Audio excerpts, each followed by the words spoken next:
Malky, first of all, before we go into the big game on the weekend, we look back at the Motherwell game. I saw most of the game myself. I was surprised Motherwell seemed to be significantly better organised than they were last year. Obviously, the game ran away a wee bit from them towards the end of the game.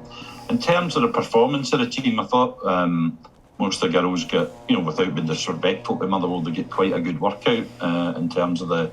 Obviously, ended up with 5 goals and goals from around the pitch. What did you take yourself from the game? Yeah, I think, Mark, to be honest, we have seen a significant change in most of the teams in the league. I think they're all getting better organised.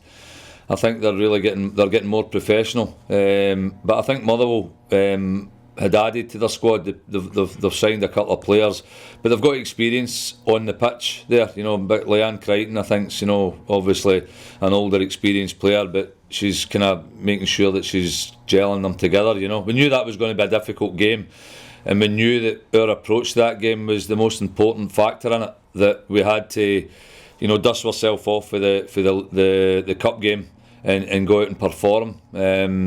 Which I thought they did do. They stuck to the game plan and executed it quite well. Handled the ball, kept possession. And it was pleasing really for us to have 5 different scorers again. Two defensive minded players, if you like, scoring goals as well.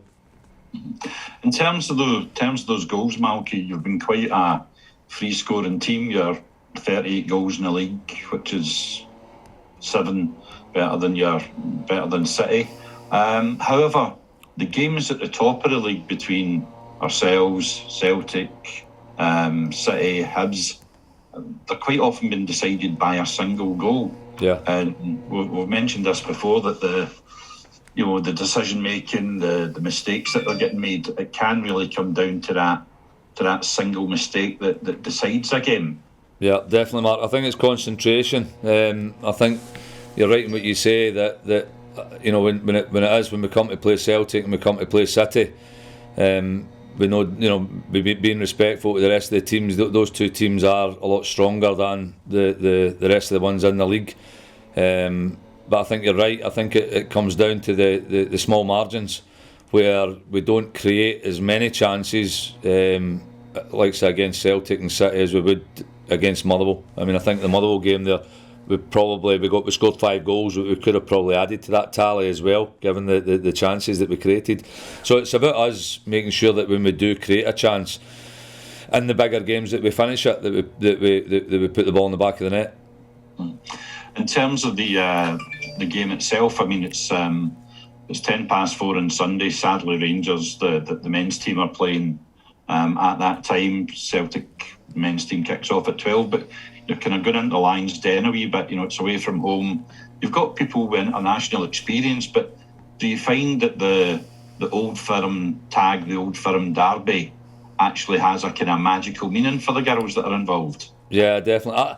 I think those the Celtic Rangers games, even in the men's side of things, I think anything can happen in those games. I think it doesn't matter how well that you've prepared. It doesn't matter how well that what team that you put out there. It's about picking the right team on the day, and you've got to really be really on it. Your concentration levels need to be high. You need to have a hunger and a desire and a passion to combat the opposition. You've really got to want to crave the win come Sunday, and that's what we'll be wanting to do. We'll want to be craving to get the 3 points.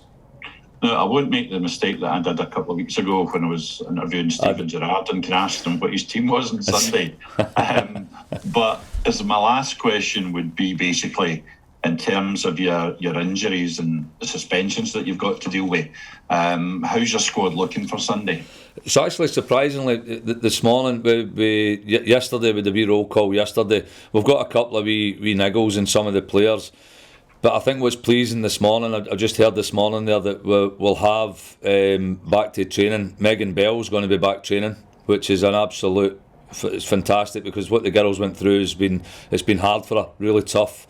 Given her age, she's young, she's enthusiastic, she's an international player. She's been out for a number of months. I mean, I think it's something like 16 months that she's been away from football. But again, just like Demi Vance, she's a real resilient character. So she comes back into training today.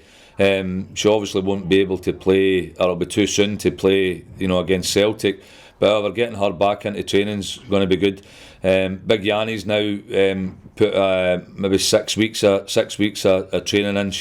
Yanni Jensen. She's back training again today, full throttle. So it's good, really good, really pleasing that element. Although they won't take part in the Celtic squad as such, but that competition level coming back into training is going to really drive us forward.